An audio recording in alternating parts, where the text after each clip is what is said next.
তেল দিলাম, সাদা তেল।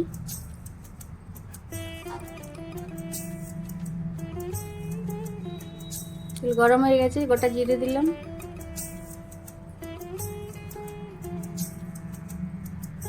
জিরে পাঁচফোড়ন একসাথে দিয়েছি। টমেটোর বাটা দিলাম,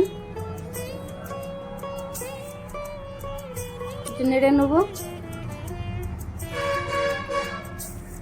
একটু কালারের জন্য কাশ্মীরি লঙ্কা পাউডার,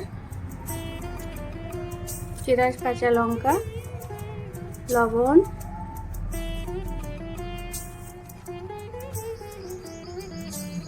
একটু স্বাদ মতো চিনি, ডিমগুলো একটু কেটে নেব, মশলাটা ডুববে ভালো।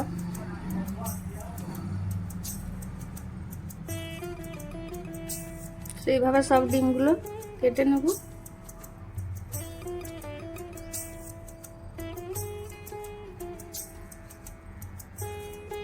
কাটা হয়ে গেছে, ওর মধ্যে দিয়ে দিলাম ডিমগুলো।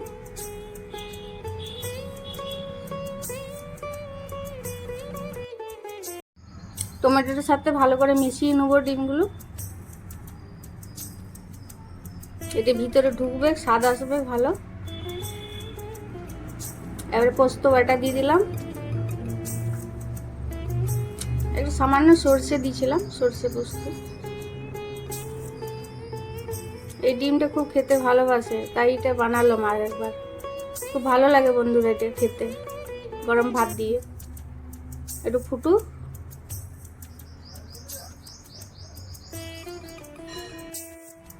এই রান্নাটা যদি আপনাদের ভালো লেগে থাকে, সাবস্ক্রাইব লাইক করবেন, পাশে থাকবেন। এর মধ্যে একটু সরষের তেল ছড়িয়ে দিলাম, ধনে পাতা দিয়ে দিলাম। এবারে নামিয়ে নেব।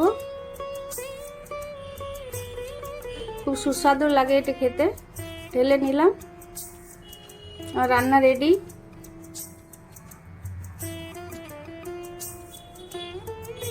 দেখুন দেখতে কি সুন্দর লাগছে। সিদ্ধ ডিমে কারিটা বানালাম, ডিমটা ভাজিনি।